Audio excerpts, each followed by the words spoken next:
আমাদের মা জননী ভারতে ভ্রমণের কারণে আমাদের খানকার উপরে করা হয়েছে এটা, তাই মনের দুঃখে বাংলা চশমা নিয়ে খানকা গেলাম এখন বিলে।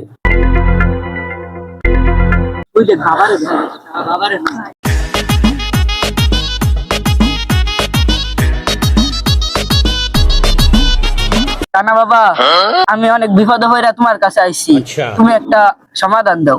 কি সমস্যা তোর? তোর কানা বাবার কাছে কো। আর তোর এই কানা বাবার কাছে যতগুলা মানুষ আয়া গেছে কোনটা খালি হাতে গেছে না, সবগুলা বড় হাতে গেছে। এলাকা তো খাঙ্কা ছেড়ে বিলে বইছো। ও বেটা, সব জায়গায় মধ্যে হাজার কথা চলে না। কানা বাবা, আমার মোটরসাইকেলটা কোন চুরে জানি নিচে গা। হয়েছে হয়েছে, বুঝছি, আর কোন লাগবে না, সমাধান আছে। এই যে পানি এটা লও, এটার মধ্যে একটা ফু দিবা। যে তোমার মোটর সাইকেলটা নিচে ফু দেওয়ার সাথে সাথে মরে যাবো।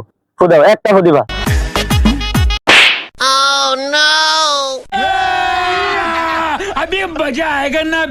বাবা, আমার বন্ধুর কি হয়েছে?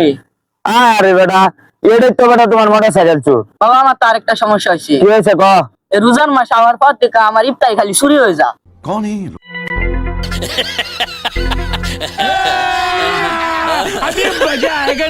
কিরে, আমার কানা বাবার কি হলো? আমার বন্ধু না আমার বাইক নিল, তাহলে আমার কানা বাবা মনে হয় আমার ইফতার দিচ্ছে। আচ্ছা থাকা।